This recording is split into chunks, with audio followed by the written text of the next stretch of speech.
The silence of the 40th floor at midnight wasn't empty. It was heavy.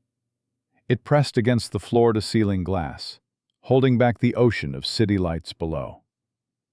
I was the only living thing in a suspended animation of chrome and polished obsidian. Or at least, I thought I was. The HVAC system hummed, a low artificial breath that circulated processed air through the empty corridors. I felt safe in that solitude. I felt invisible. Until the air pressure changed. It wasn't a sound. It was a shift in the room's gravity. I looked up from the blue glow of my monitor, my eyes burning. Julian Thorne was standing in the doorway. He wasn't supposed to be here. The CEO of the firm, the man whose name was on the building, stood watching me from the shadows. And in that expanse of glass and expensive minimalism, there was nowhere for me to hide. To understand the terror of that moment, you have to understand the hierarchy. In the daylight, I was less than a footnote in the history of Thorne and Associates.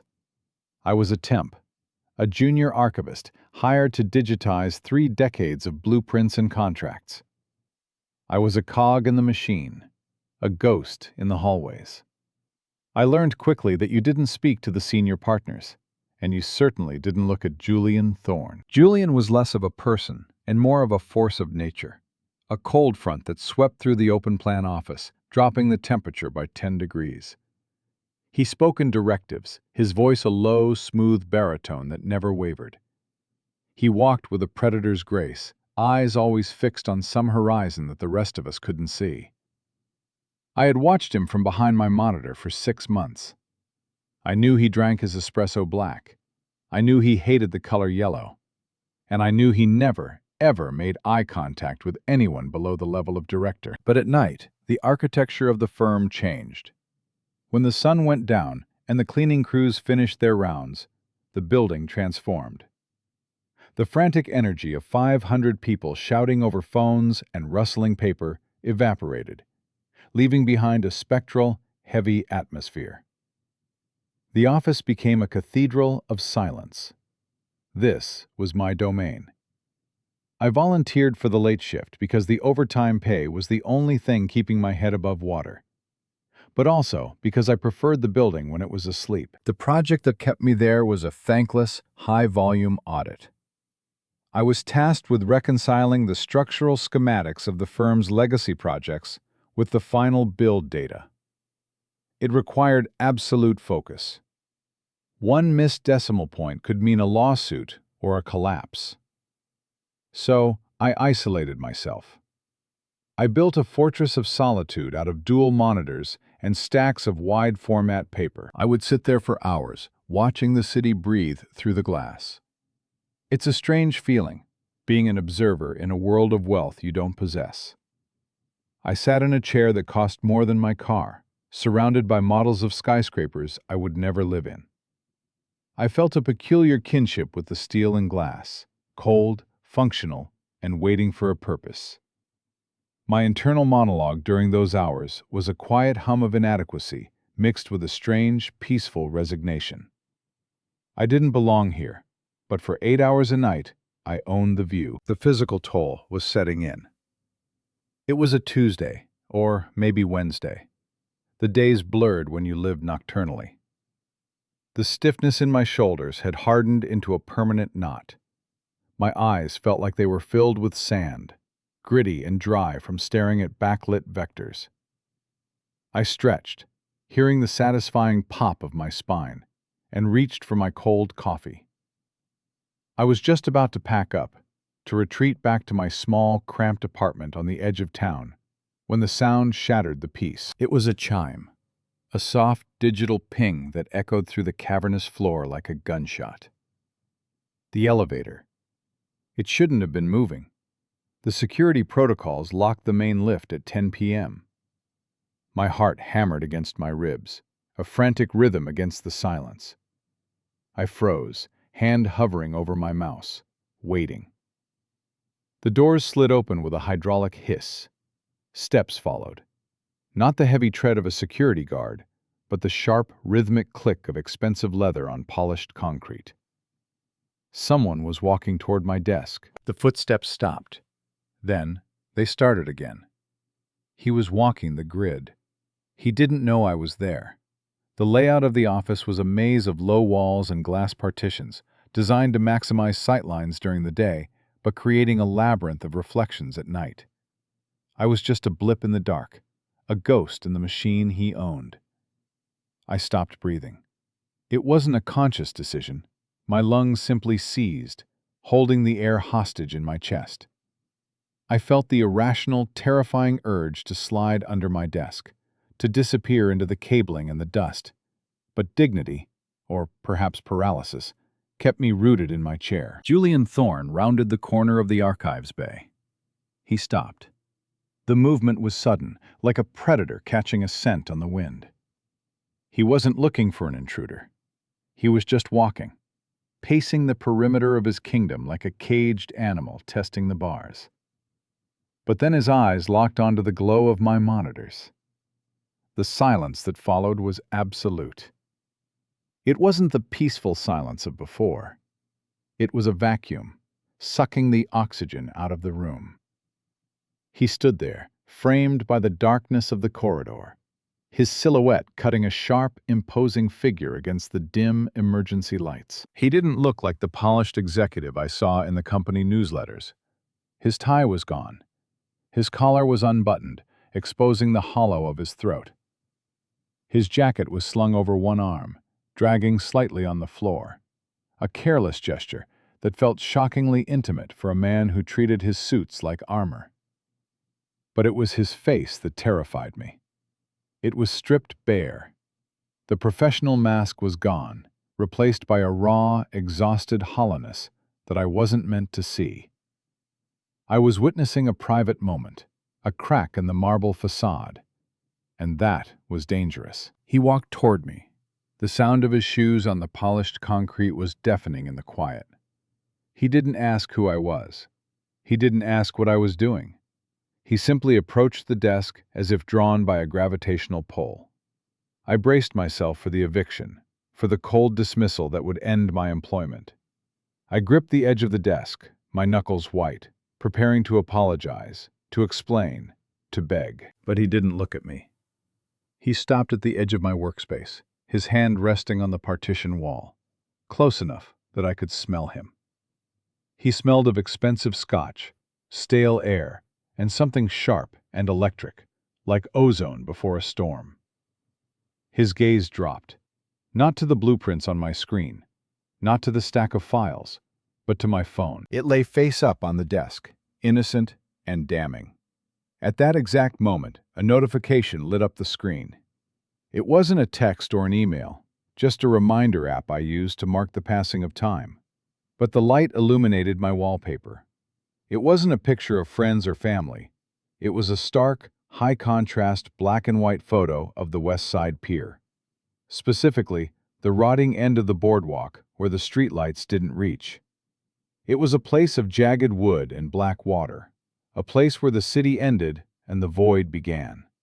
It was a place for people who couldn't sleep, for people who needed to hear the ocean drown out the noise in their heads. Julian stared at the image. The blue light from the phone reflected in his dark eyes, and for a second I saw a flicker of recognition. The tension in his shoulders, which had been pulled tight as wire, seemed to slacken. He didn't look angry anymore. He looked haunted. "The West Side Pier," he said. His voice was rough, unused, lacking the polished cadence of the boardroom. It wasn't a question. It was a statement of fact. I found my voice, though it sounded thin and foreign to my own ears. "Yes, sir." "That's not a stock photo," he murmured, his eyes still fixed on the tiny screen. "The angle is from the lower piling. You can only get that shot if you climb down the maintenance ladder." My heart skipped a beat. That ladder was rusted, hidden behind a no trespassing sign. It was a secret spot, a dangerous perch above the freezing water. "I go there," I whispered, the confession slipping out before I could stop it. "When I can't turn my brain off. When the apartment feels like a coffin." Julian finally looked at me. The intensity of his gaze was physical, a weight pressing against my chest. He studied my face, cataloging the dark circles under my eyes, the tension in my jaw, the sheer exhaustion radiating off me. He didn't see a temp anymore. He saw a mirror. "I was there 2 nights ago," he said softly. 3 a.m. The tide was high. "I know," I replied, the words tumbling out. "I saw the cigarette butt on the railing. Brandied tobacco. It's not a brand they sell at the corner store." The air between us shifted.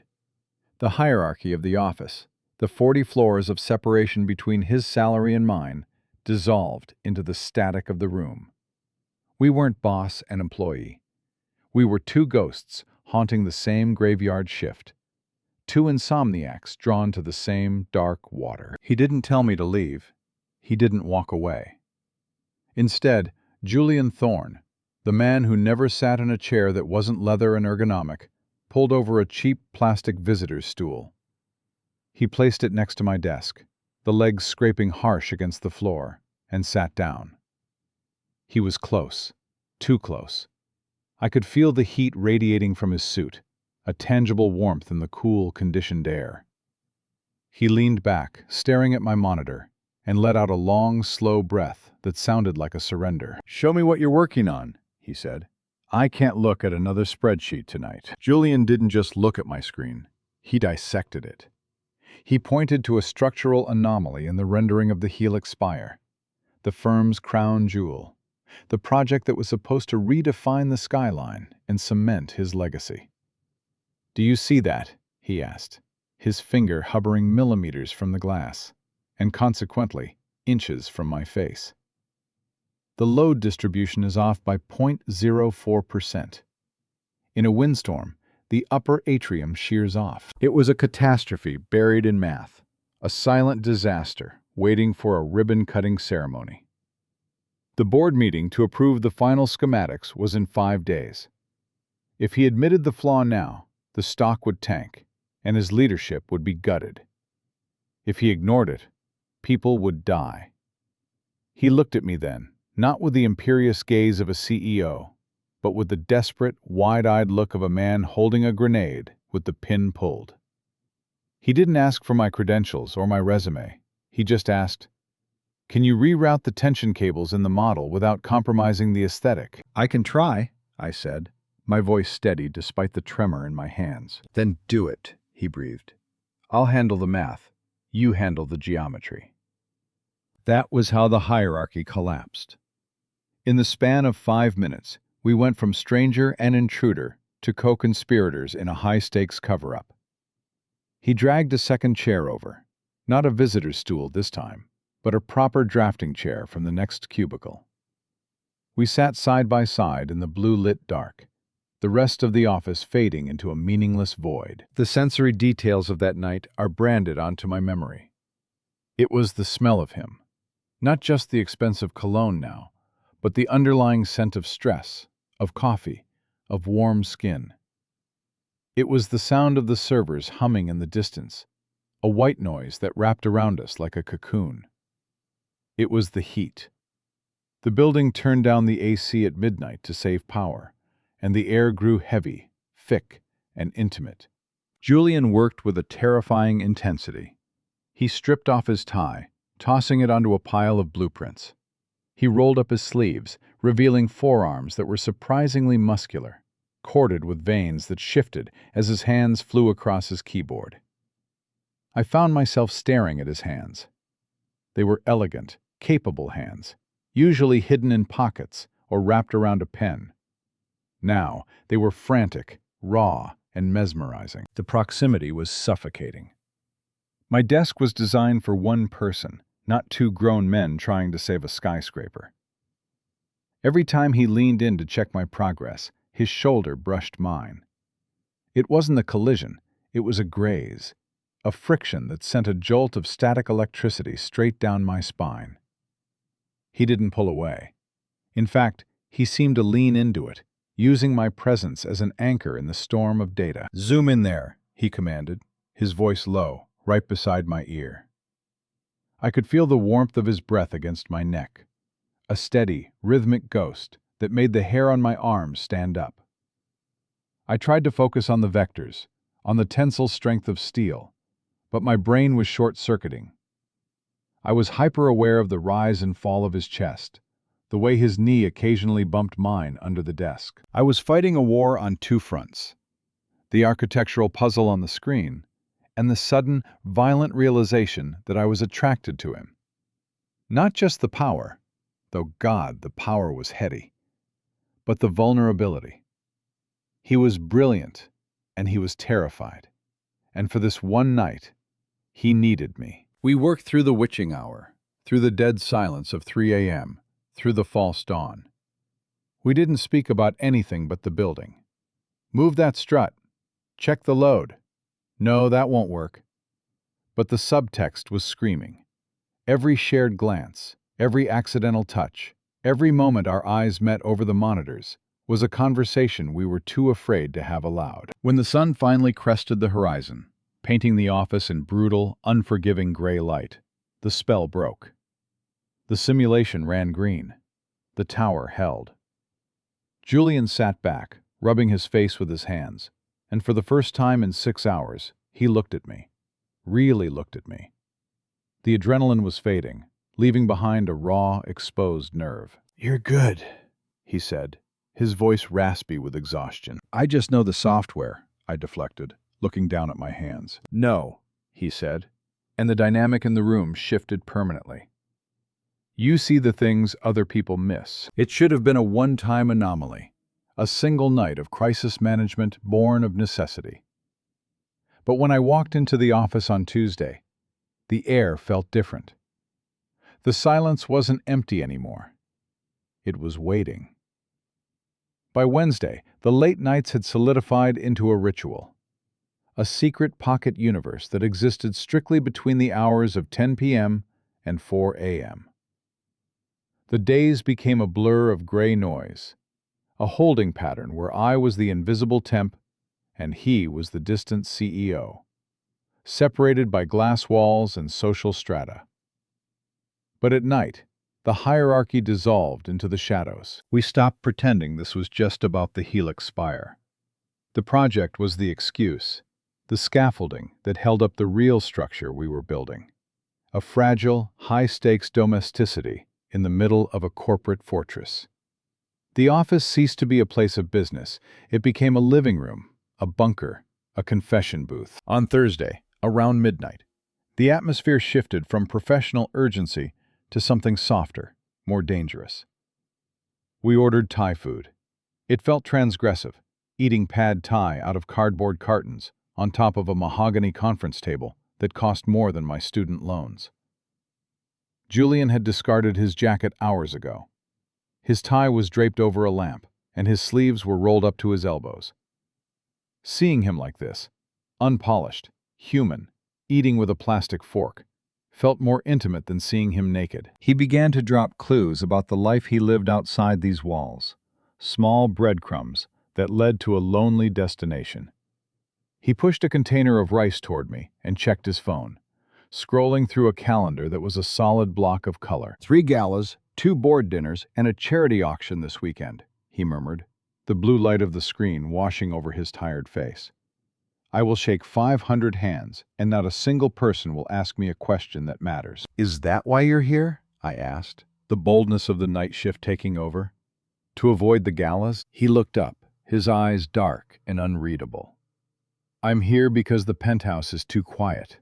I have 4,000 square feet on Park Avenue, Leo. It's a museum, not a home. The silence up there, it has teeth. Down here, at least there's the hum of the servers. At least there's a purpose." He rubbed his temples, a gesture of profound exhaustion that made my chest ache. "I haven't slept properly in 6 months," he admitted, his voice barely a whisper. "Except for the last 2 nights. Sitting in that uncomfortable chair next to your desk while you ran the simulations, that was the first time my brain shut off since January." I realized then that I wasn't just fixing his building. I was becoming his anchor. The work was secondary. The proximity was the point. He needed the presence of another human being who didn't want anything from him. Someone who knew the specific loneliness of being awake when the rest of the world was dreaming. We stopped talking about load-bearing walls and started talking about the city.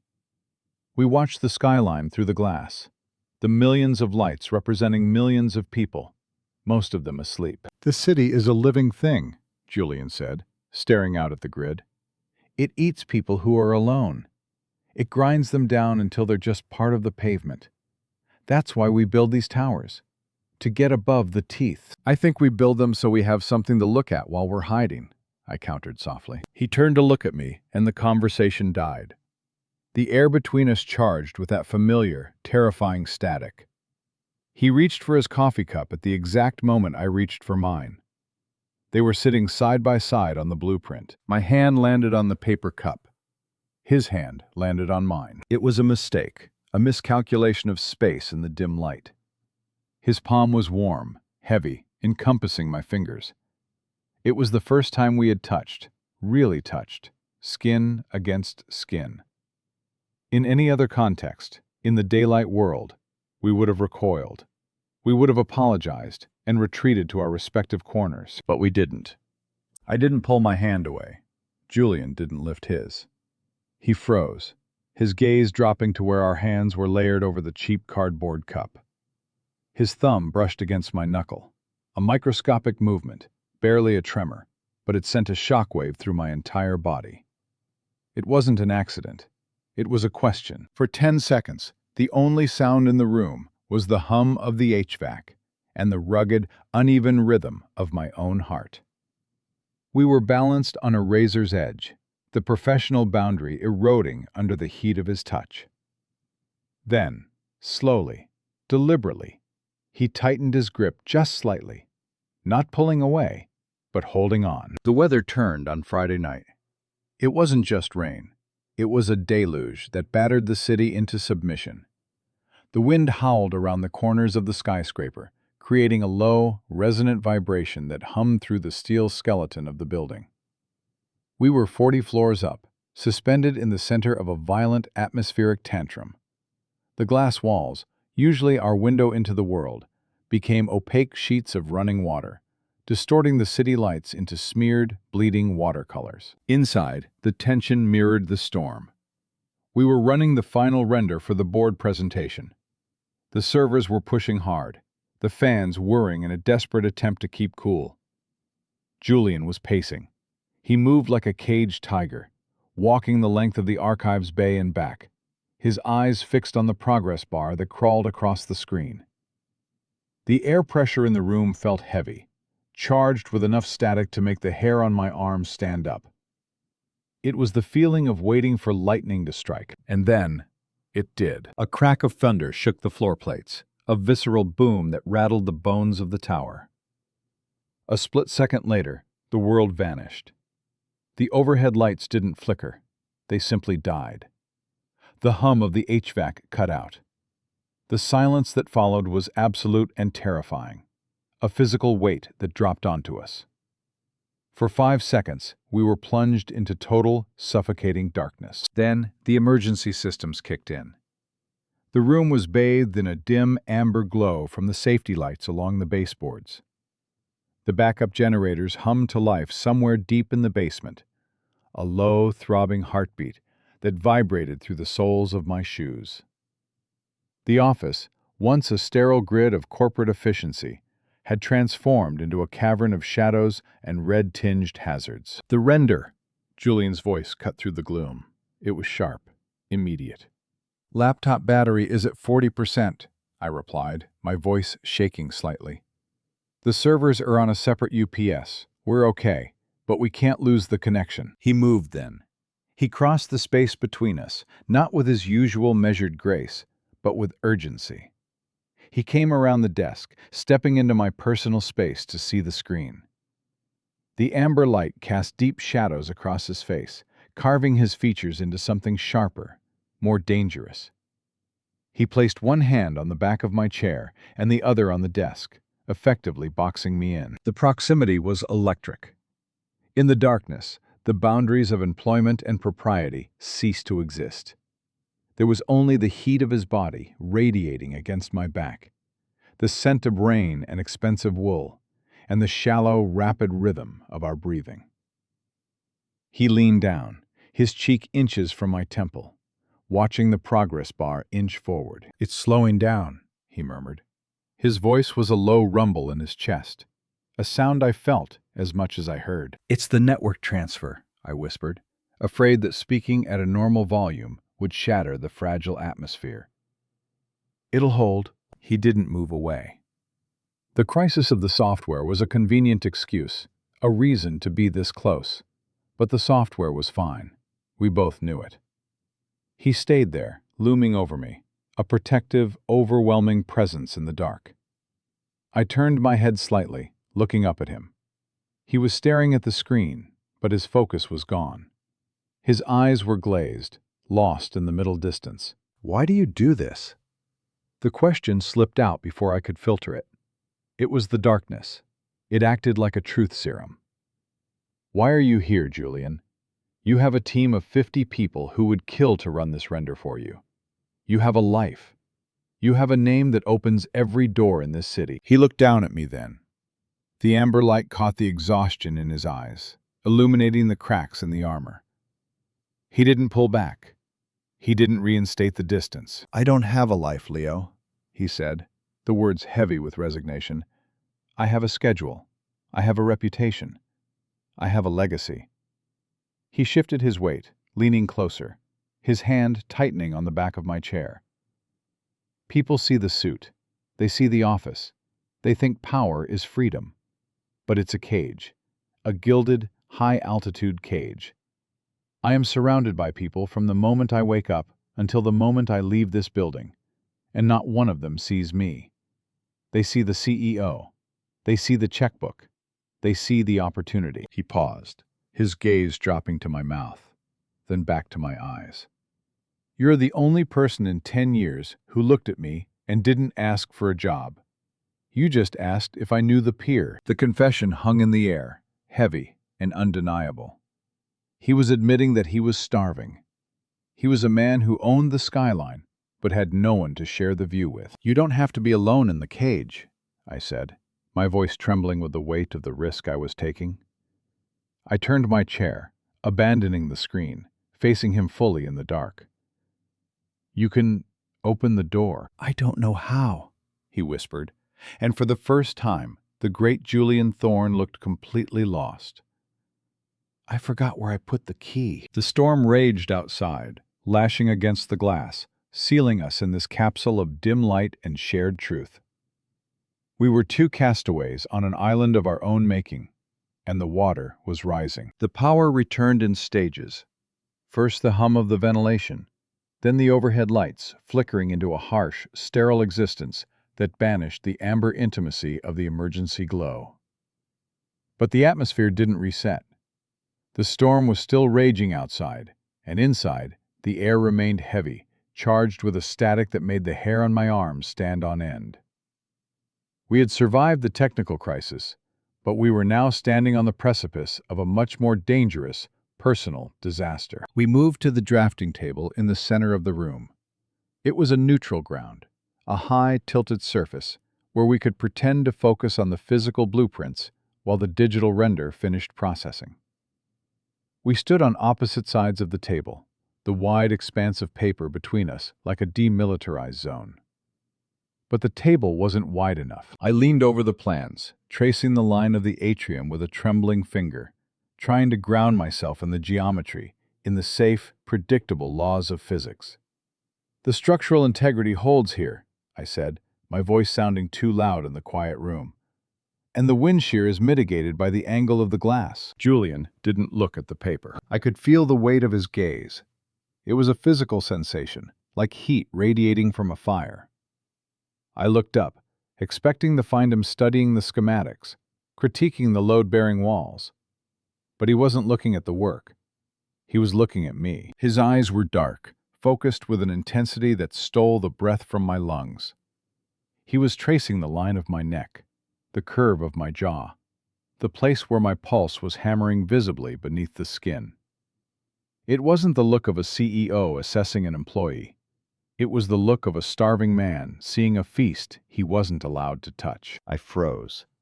My internal monologue, usually so analytical, fractured into 1,000 panicked questions. Was I misinterpreting this? Was this just the adrenaline of the night? The exhaustion of a 60-hour work week manifesting as hallucination? It's easy to project desire onto silence when you're lonely. It's easy to mistake the camaraderie of survival for something deeper.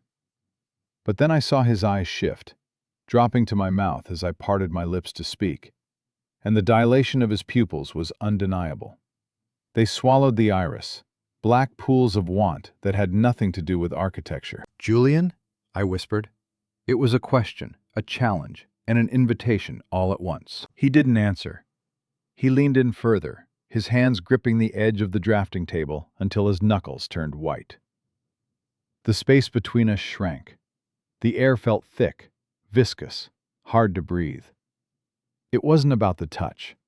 It was about the potential for touch. It was the terrifying, exhilarating knowledge that if either of us moved 3 inches, the entire professional structure of our lives would collapse. He lifted his hand. Time dilated. I watched the movement in slow motion. His hand, usually so sure, so commanding, trembled slightly as it left the surface of the table. He reached across the blueprints, his fingers uncurled, hovering in the empty space between us. He was reaching for my face. He was going to brush the hair from my forehead, or trace the line of my cheek, or pull me across the table into the kind of collision that destroys careers. I didn't pull away.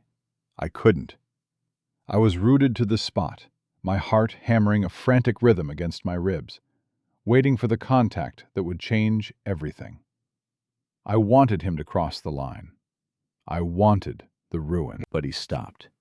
His hand hovered inches from my skin, suspended in the magnetic field of the unspoken. I saw the conflict war across his face, the raw, naked desire clashing with decades of discipline. The man who built skyscrapers, who controlled millions of dollars, who never made a mistake, was losing a war with his own impulse. Then the logic returned. The armor snapped back into place. He flinched, as if waking from a dream, and pulled his hand back. The movement was sharp, violent in its suddenness. He straightened his spine, buttoned his jacket, and stepped back from the table, putting feet of cold, empty distance between us. The vulnerability vanished, replaced by the impenetrable mask of the chief executive officer. "The render is finished," he said. His voice was flat, devoid of the warmth that had been there seconds ago. It was the voice he used for board members and press statements.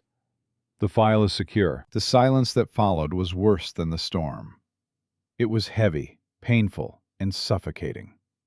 It was filled with the ghost of the touch that hadn't happened, with the echo of the words we hadn't said.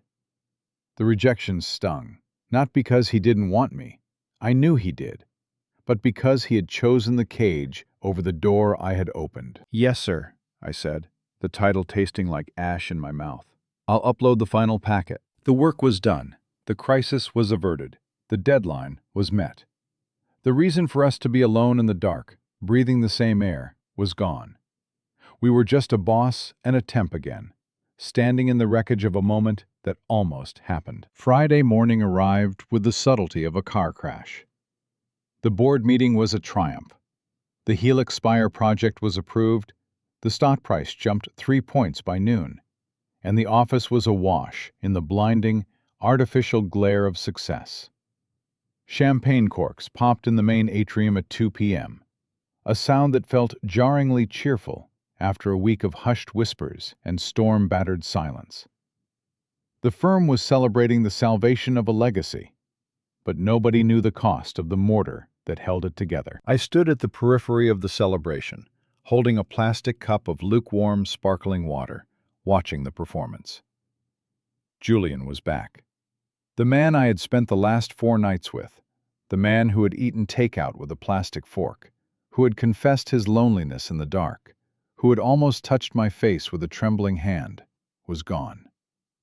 In his place stood the CEO. He was encased in a charcoal 3-piece suit that looked like it had been tailored from steel. His tie was knotted with geometric precision, choking off any glimpse of the hollow of his throat I had stared at hours before. He was surrounded by the board of directors, a phalanx of older men in expensive suits who patted his back and laughed at his jokes. He smiled, but it was the smile of a shark, sharp, efficient, and completely devoid of warmth. He moved through the room with that predator's grace, shaking hands, accepting praise, radiating an aura of untouchable power. I felt the loss acutely, a physical ache in the center of my chest. It was a withdrawal symptom.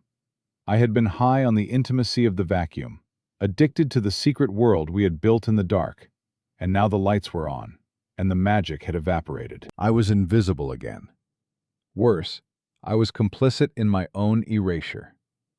I was back to being the temp, the scanner of blueprints, the nobody. But now, the invisibility hurt. It scraped against my skin because I knew what lay beneath the suit. I knew the texture of his breathing when he was afraid. I knew the weight of his silence. To see him wear the mask so effortlessly made me question everything. Was the vulnerability real, or was it just another performance, a tactic to get the work done? I turned to leave, to retreat to the safety of the archives where the shadows still lived. I couldn't watch him be this stranger anymore. But as I moved toward the corridor, a gap opened in the crowd. Across 50 feet of polished marble and congratulatory noise, Julian looked up. He didn't scan the room. He locked onto me. The conversation around him died into background static. For a heartbeat, the mask slipped. The shark's smile vanished, replaced by a look of profound, exhausted recognition. His eyes were dark, heavy with the same sleeplessness that was dragging at my own bones.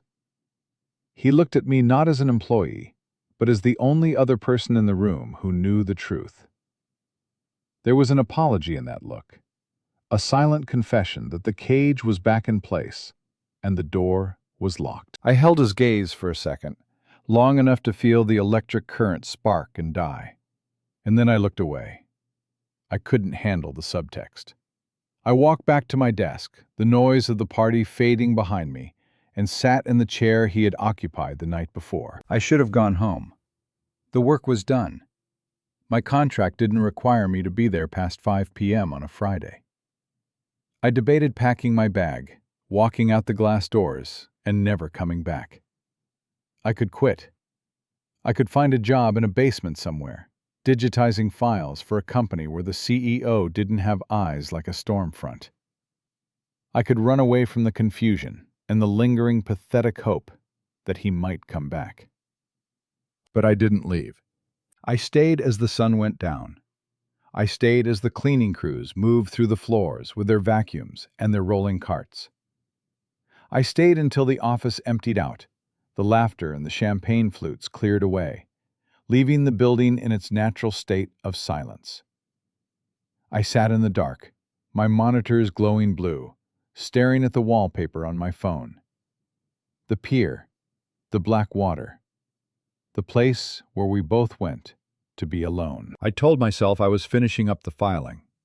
I told myself I needed the overtime pay. But I was lying. I was waiting. I was sitting in the wreckage of our shared architecture, waiting for a ghost to walk through the walls. It was 10:15 p.m. The silence was absolute, heavy, and suffocating. I reached for my bag, finally admitting defeat. He wasn't coming. He was at a gala, or a dinner, or alone in his penthouse staring at the city. The week was over. Then the sound returned. It was the soft, melodic chime of the elevator. My hand froze on the strap of my bag. I stopped breathing. It couldn't be security. They had already done their rounds. It couldn't be a cleaner. The door slid open with that familiar hydraulic hiss, and the sound of footsteps echoed on the concrete. They were slow, heavy, dragging. They weren't the steps of a CEO conquering the world. They were the steps of a man walking into the sea. Julian walked out of the shadows. He looked like a man who had survived a shipwreck, only to realize he had washed up on the wrong island. The transformation was violent. His steel-gray jacket was gone, lost somewhere between the boardroom and here. His cufflinks were missing. His sleeves rolled up not with precision, but with haste. The crisp white shirt was unbuttoned at the top, revealing the pulse jumping in his throat. But it was his eyes that stopped me cold. They weren't the eyes of a shark anymore. They were the eyes of a man who had looked into the abyss of his own success and found it completely empty. He didn't say anything. The air pressure in the room dropped again, but this time, it wasn't the heavy, oppressive weight of authority. It was the vacuum of need. He walked toward my desk, his steps uneven, lacking the rhythmic confidence of the CEO. He stopped exactly where he had stopped the first night, at the edge of the partition. But he didn't look at the screens. He looked at me. "I thought you left," he said. His voice was a wreck, cracked and dry, stripped of all its polished baritone resonance. "I was about to," I lied. My bag was on my shoulder, but my feet were lead. "The party. I assumed you'd be celebrating. The stock is up. The board is happy. You won, Julian." He laughed, but it was a hollow, brittle sound that shattered against the glass walls. "I won," he repeated, tasting the bitterness of the word. "I stood in a room full of people who know my net worth but don't know my middle name, and I accepted their applause.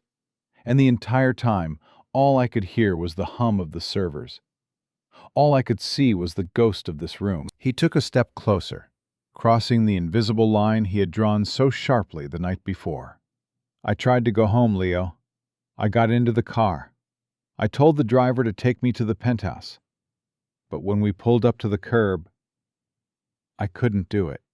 He ran a hand through his hair, destroying the perfect coiffure, leaving it standing on end in chaotic spikes.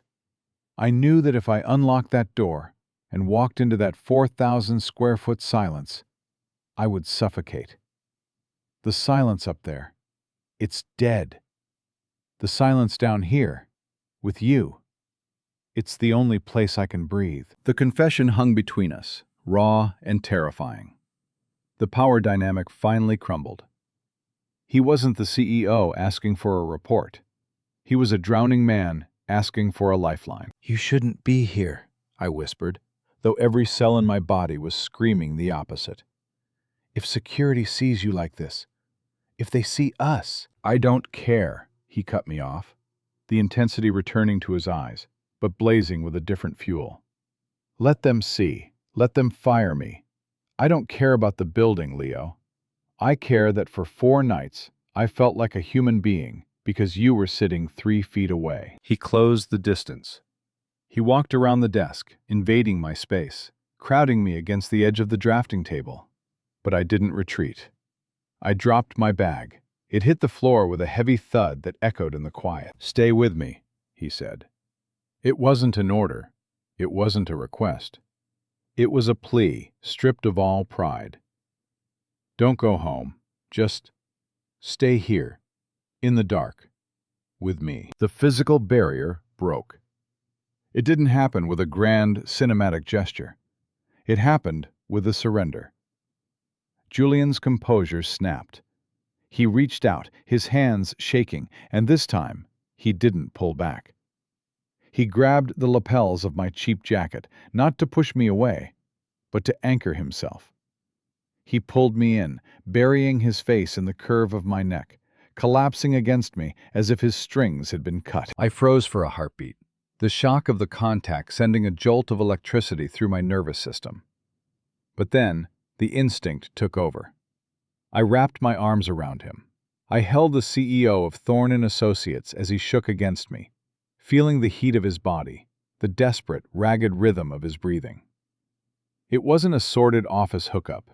It wasn't about lust, though the heat was there, undeniable and sharp. It was about profound, earth-shattering relief. He lifted his head, his forehead resting against mine, his eyes closed. We stood there in the blue glow of the monitors, 2 lonely satellites finally colliding in the dark. His hands moved up to cup my face, his thumbs tracing the line of my jaw with a reverence that made my knees weak. "I thought I imagined it," he whispered against my skin. "The storm, the table. I thought I made it up because I was desperate." "You didn't," I breathed, my hands tangling in the hair at the nape of his neck. "I was there. I'm still here." He opened his eyes, and the look he gave me burned through the last of my defenses. It was a look of dangerous, necessary realignment. We weren't just boss and employee anymore. We weren't just co-conspirators. We were something new, something built in the dark that wouldn't survive the light of day. But we were going to build it anyway. Monday arrived like a glazier, installing a new pane of glass, transparent, sharp, and dangerously fragile. The office hummed with the aggressive optimism of a new week. Phones rang in a chaotic symphony. Associates sprinted between cubicles with urgent files. The sunlight bounced off the polished floors with a blinding intensity. To the casual observer, nothing had changed. The hierarchy was restored. Julian Thorne was once again the untouchable deity on the top floor, encased in Italian wool and absolute authority, while I was the temp in the archives, a ghost in the machine. But the architecture of the room had been fundamentally rewritten. The air pressure was different now. When Julian walked the floor at 10 a.m. for the weekly briefing, he wore this suit like a weapon. He moved with that familiar predatory grace, his face a mask of absolute control. He didn't look at me. He didn't acknowledge the archives bay. He spoke to the directors about quarterly projections and client retention, his voice projecting that cold, untouchable confidence. But as he passed the central pillar, the exact spot where the shadows fell heaviest at midnight, his hand brushed the edge of my desk. It was a movement so subtle it would have been invisible to anyone else. But I saw it. His fingers trailed over the corner of the laminate, a ghost of a touch that sent a tremor through the floorboards and straight into my chest. There was a coffee cup waiting for me when I returned from lunch. Not the break room sludge, but a double-shot espresso from the shop across the street, the one he favored, the one that cost $8 a cup. There was no note. There didn't need to be. The heat radiating from the cardboard was a silent conversation, a physical reminder that while the sun was up, we played our roles, but the connection remained, humming beneath the surface like a high-voltage cable buried in the wall. The secrecy didn't diminish the feeling. It pressurized it. Every time our eyes didn't meet, the tension ratcheted tighter. I wasn't invisible anymore. I felt incandescent. I sat in meetings where he spoke to 50 people, knowing that the cadence of his voice was different now. I could hear the echo of the whisper he'd used when he asked me to stay. I sat there, clutching my clipboard, feeling like a spy in the house of power. I possessed the most dangerous information in the building. I knew that the man who owned the skyline was afraid of the dark. And I knew exactly how he tasted when the fear finally broke. It changed the way I walked through the lobby. It changed the way I looked at the city. I wasn't just a cog anymore. I was the key. The forbidden nature of it didn't scare me. It made the air taste sweeter. It made the long hours feel like a countdown rather than a sentence. Late that afternoon, a notification popped up on my secure terminal, a system usually reserved for transferring blueprints. It wasn't a file. It was a single line of text in the command prompt, buried where IT wouldn't look. "The tide is high tonight," I typed back, my heart hammering a frantic rhythm against my ribs. "I know the way to the ladder." The cursor blinked, then vanished. The message was deleted, but the promise remained. We were building something new here. It wasn't a romance of candlelight and public dinners. It was a romance of steel and silence, a structural alignment of two lonely lives finding equilibrium in the vacuum. We were the glitch in the system, the anomaly that made the machine bearable. I unlocked my phone. The wallpaper was different. I had changed it on the train ride in. It was still the pier, the jagged wood, the black water, the endless horizon of the night. But it wasn't empty anymore. In the corner of the frame, barely visible in the grain of the low-light photo, was the shadow of a second person standing at the rail. It was a secret manifesto. It was proof that even in the coldest, highest places, you don't have to drown alone. The office lights hummed overhead, a steady artificial heartbeat that grounded me in the present. The isolation that had once felt like a prison cell now felt like a sanctuary, simply because I knew the door was unlocked. If this story made you feel the weight of the silence, subscribe to the channel and share it with someone who needs to know that connection can be found in the dark. Sometimes, the only way to be seen is to let someone else turn off the lights.